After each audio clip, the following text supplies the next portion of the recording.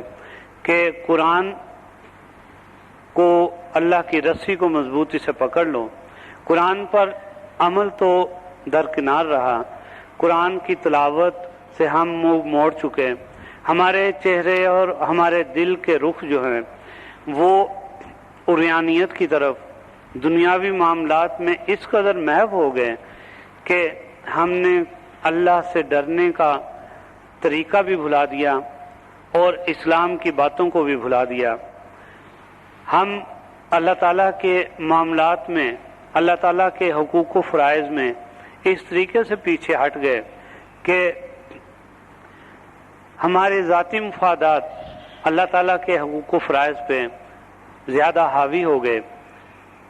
ورنہ یقین مانیے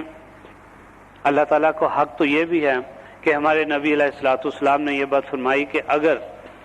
تم نے اپنی جائز روزی میں سے روزی کمائی، حلال کی روزی کمائی، اور اس روزی میں سے جب تم نے اپنے خاندان والوں کو، اپنی اولاد کو، اپنے ماں باپ کو اس میں سے رزق کھلایا، اور جب تم نے یہ نیت کر لی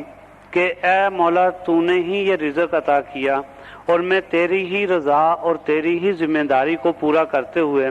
اپنے بچوں کو، اپنے والدین کو، اپنے بہن بھائیوں کو یہ رزق کھلا رہا ہوں، تو حضور نے فرمایا کہ اس وقت اس بندے کے لیے اس کی وہ بات اور وہ رزق جو وہ دوسروں کو کھلاتا ہے اس کے لیے وہ صدقہ جاریہ بن جاتا ہے۔ وہ کھلاتا تو وہ حلال رزق ہے، اور خود اس نے وہی جو 2 روٹیاں کھانی ہوتی ہیں، 10 خاندان کے افراد اس کے اس رزق میں شامل ہوتے ہیں، لیکن جب وہ یہ نیت کرتا ہے کہ مولا یہ سب کچھ تو تیرا ہی عطا کردہ ہے اور تیری ہی توفیق سے میں ان کو کھلا رہا ہوں، تو حضور نے فرمایا کہ اس کی وہ رزق، اس کا وہ تمام نیکی جو ہے وہ اس کے لیے صدقہ جاریہ بن جاتا ہے اور وہ اس کے اعمال میں لکھا جاتا ہے۔ لیکن دوسری طرف اگر اس کا یہ خیال ہو کہ یہ رزق میں نے اپنے زور بازو سے کمایا اور میں دوسروں کو کھلا کے وہ تکبر کریں اور غرور کریں اور یہ سمجھے کہ جو کچھ میں ان کو کھلا سکتا ہوں اور کوئی نہیں کھلا سکتا، تو پھر اس کا معاملہ جو ہے وہ خوف خدا والا نہ رہا، بلکہ اس میں تکبر آ گیا اور اس نے اپنی نیکی بھی ضائع کر دی اور اس نیکی کے ضائع ہونے کے باوجود مزید گناہ اس میں شامل کر لیے۔ تو حضرات محترم، ضرورت اس بات کی ہے کہ ان زندگیوں کو حضور پاک علیہ الصلوۃ والسلام کے بتائے ہوئے اقوال کے مطابق گزارا جائے، اور جیسے میں نے شروع میں عرض کیا کہ حضور کی زندگی کیا ہے؟ قرآن ہے۔ حضرت عائشہ صدیقہ رضی اللہ تعالی عنہا سے حضور علیہ الصلوۃ والسلام کی دنیا سے چلے جانے کے بعد کسی نے سوال کیا حضرت عائشہ سے کہ حضور یہ فرمائیے کہ حضور علیہ الصلوۃ والسلام کی زندگی کیسی تھی، حضور نے اپنی زندگی کیسی گزاری، حضور کا طریقہ کیا تھا؟ حضرت عائشہ صدیقہ رضی اللہ تعالیٰ عنہا نے ان سے فرمایا کہ کیا تم قرآن نہیں پڑھتے؟ یہ بات ہم سب کے لیے بھی سوچنے کی ہے کہ حضرت عائشہ نے ان سے یہ فرمایا کہ کیا تم قرآن نہیں پڑھتے؟ اس شخص نے عرض کی کہ حضور یقیناً میں قرآن پڑھتا ہوں۔ تو حضرت عائشہ صدیقہ رضی اللہ تعالیٰ عنہا نے فرمایا کہ قرآن ہی تو حضور کی زندگی ہے، قرآن ہی تو حضور کی زندگی تھی، اور حضور کی امتی کے لیے بھی یہی قرآن ہے جو اس کی زندگی ہے۔ اگر وہ اس پہ عمل کرے گا تو اس میں خوف خدا اور خوف الہی بھی پیدا ہوگا، اور اس کی ذات میں اسلام کی رمق بھی باقی رہے گی، اسلام کی چاشنی بھی باقی رہے گی، اور وہ یقیناً اسلام پہ ہی مرے گا۔ اور جب وہ اسلام پہ مرے گا تو قبر میں بھی اور حشر میں بھی اس کو یقیناً حضور کا ساتھ نصیب ہوگا۔ اور ان دونوں باتوں کے حاصل کرنے کے لیے یہ ضروری ہے کہ جو بات اللہ نے فرما دی کہ قرآن کو، اس کی رسی کو مضبوطی سے پکڑ لیا جائے۔ اور ایک بات اس میں یہ نقطہ بڑا واضح ہو جاتا ہے کہ ہم کسی عام زندگی میں کسی ایک رسی کو یا کسی سنگل کو اگر پکڑتے ہیں یا اس سے کسی چیز کو کھینچتے ہیں تو ہمیں یہ علم ہوتا ہے کہ اس کی طاقت اتنی ہے کہ یہ فلان چیز کو اٹھا لے گی یا ہمارا بوجھ برداشت کر لے گی۔ اگر اس رسی پہ زیادہ بوجھ ڈالا جائے گا تو وہ رسی ٹوٹ جائے گی، اور اس کے ٹوٹنے سے ہمیں یا ہمارا جو سامان اس کے ساتھ بندھا ہوا ہے اس کو بھی نقصان ہوگا۔ لیکن قرآن اللہ کی ایک ایسی رسی ہے جس کے کائنات کا ہر فرد جس سے بندہ چلا جائے گا، اور وہ ایسی مضبوط رسی ہے کہ جو کبھی بھی ٹوٹنے والی نہیں ہے۔ اس کے ساتھ جو بھی بنتا چلا جائے گا وہ رسی کبھی بھی لچک نہیں کھائے گی، بلکہ اس رسی کا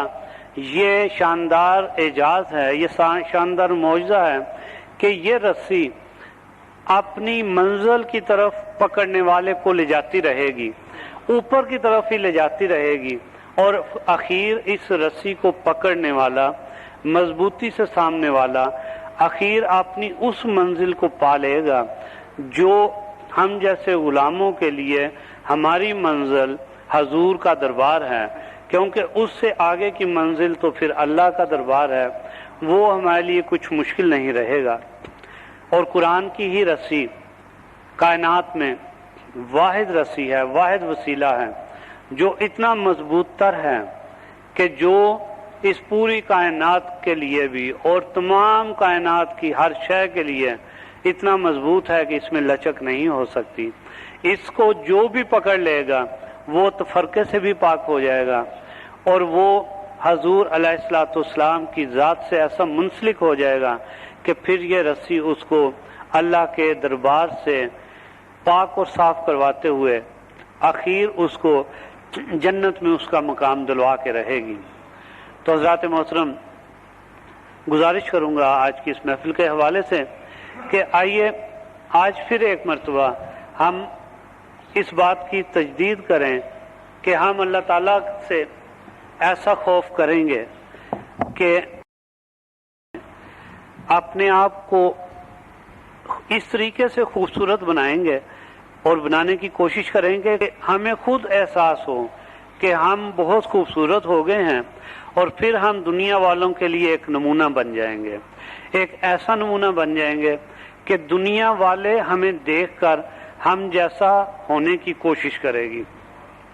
پھر ہمیں کسی کو تعلیم کی ضرورت نہیں پڑے گی کہ ہم کسی کو تعلیم دے کے اپنی طرف کھینچیں گے، بلکہ ہم اس رسی کو پکڑ کے خوف الہی کے ذریعے سے اللہ تعالیٰ کے احکامات پہ عمل کر کے حضور علیہ الصلوۃ والسلام کے خلق عظیم میں سے ایک ایسا نمونہ بن جائیں گے کہ لوگ ہمیں دیکھ کر سبحان اللہ کہیں گے اور ہماری طرف کھنچتے چلے آئیں گے، اور پھر وہ ہم جیسا ہونے کی کوشش کریں گے، اور یہی ہمارے سلسلہ سہروردیہ کا طرہ امتیاز ہے، یہی ہمارے سلسلہ سہروردیہ کی خصوصیت ہے کہ ہمیں یہ سلسلہ اپنے اندر ایسا جذب کر لیتا ہے کہ ہم اس میں جذب ہو کے پھر ہم نہیں رہتے، بلکہ سلسلے کا رنگ ہم پہ چڑھ جاتا ہے۔ اور حضور پاک علیہ الصلوۃ والسلام کی یہ حدیث مبارکہ ہے، حضور کے زمانے میں یہودی اور نصارہ اپنے خاص دنوں پہ اپنے اوپر رنگ لگایا کرتے تھے، جیسے آج بھی ہندوؤں اور کافروں میں ہولی کا تہوار منایا جاتا ہے اور اپنے اوپر وہ رنگ چھڑکاتے ہیں۔ تو وہ حضور کے زمانے میں جب وہ لوگ اپنے اوپر اس تہوار پہ اپنے اوپر رنگ لگایا کرتے تھے تو حضور پاک علیہ الصلوۃ والسلام جب کبھی ان کو دیکھا کرتے تھے تو ایک مرتبہ حضور صحابہ کرام کے ساتھ گزر رہے تھے تو وہ لوگ ایک دوسرے پہ رنگ پھینک رہے تھے، تو حضور نے ان کو دیکھ کے صحابہ کو فرمایا کہ یہ لوگ کیسے انجانے اور بیوقوف ہیں اور بے سمجھ ہیں، یہ رنگ پھینک رہے ہیں ایسا رنگ جو کچھ دیر بعد ان کے جسموں سے ان کے کپڑوں سے اتر جائے گا، اس رنگ کا نشان ہی باقی نہیں رہے گا۔ تو حضور نے صحابہ کو فرمایا کہ ایسا رنگ اپنے اوپر چڑھا لو جو مر جائے مٹی ہو جائے لیکن وہ رنگ نہ اترے۔ اور پھر حضور نے یہ بات بھی ساتھ فرما دی کہ ہمارے اوپر وہ رنگ تب چڑھتا ہے، وہ رنگ ہم میں تب چڑھتا ہے جب ہم ذکر الہی اختیار کر لیتے ہیں، اور ذکر الہی کیا ہے؟ وہ قرآن ہے، وہ یقیناً قرآن ہی سب سے بڑا منبع اور مرکز الہی ذکر کا ہے۔ تو حضور نے فرمایا کہ وہ رنگ کا کیا چڑھانا اور وہ رنگ اپنے اوپر کیا پھینکنا جو کچھ دیر بعد دھل کے اتر جائے گا۔ حضور نے فرمایا کہ ایسا رنگ اپنے اوپر چڑھاؤ کہ وہ رنگ بھی رہے اور اس کی خوشبو اور مہک بھی دنیا والوں کو آتی رہے۔ تو اللہ تعالیٰ سے ہم یہ دعا کرتے ہیں اور ہم اپنی زندگیوں کے لیے آج پھر ایک مرتبہ یہ تجدید عہد کرتے ہیں کہ ہم ایسے رنگ میں رنگنے کی کوشش کریں گے جو سلسلہ سہروردیہ کا رنگ ہے، اور یقیناً سلسلہ سہروردیہ کا رنگ جو ہے وہ ہی ہے جو حضور پاک سے چلتا آ رہا ہے، حضور کی اس شان کا رنگ ہے، حضور کے اس انوار کا رنگ ہے، حضور کے باتوں کا وہ رنگ ہے جو حضور کے غلاموں سے سینہ بہ سینہ، حضور کے غلاموں کی زبانوں سے دہن بہ دہن، اور حضور کے غلاموں کی نظروں سے نظر بہ نظر ہم تک پہنچ رہا ہے۔ اور اس کائنات میں اس رنگ کی کمی نہیں ہے، اس رنگ کی کمی نہیں ہے۔ کمی اگر ہے تو ہم میں کہ ہم نے اپنے دل کو اتنا صاف کرنا ہے کہ اس رنگ کا چڑھاوا جو ہے وہ دل پہ چڑھے، اور پھر جب وہ دل اس رنگ میں رنگا جاتا ہے اور وہ مکمل طور پہ وہ دل اس نور سے اس رنگ سے بھر جاتا ہے، تو پھر یہ ہوتا ہے کہ وہ نور اور وہ رنگ کسی کی پیشانی سے چمکنے لگتا ہے، کیونکہ دل تو اس کا لبلب ہو جاتا ہے۔ جب کوئی چیز لبلب بھر جاتی ہے تو وہ باہر گرنے لگتی ہے۔ جب کسی کا دل اس رنگ سے بھر جاتا ہے، اس رنگ سے وہ لبلب ہو جاتا ہے، تو وہ رنگ جب باہر نکلتا ہے تو وہ اس کی پیشانی سے چمکتا ہے۔ تو جب کسی کی پیشانی سے حضور کا نور اور حضور کا رنگ چمکتا ہے تو پھر لوگ اس نور کو دیکھ کے اس کی طرف کھینچتے ہیں۔ ہماری یہ کوشش ہونی چاہیے کہ ہم میں ایسا ہی رنگ بھر جائے حضور کے صدقے میں، حضور کی نالین کے صدقے میں۔ بہرحال حضور کا مہینہ یہ خوشگوار اور خوش کرنے والا مہینہ ابھی چل رہا ہے، اس کی باقی کچھ راتیں کچھ دن باقی ہیں، اس میں اس رنگ کو حاصل کرنے کی کوشش کیجیے۔ اللہ تعالی ہم سب کو اس کی توفیق عطا فرمائے۔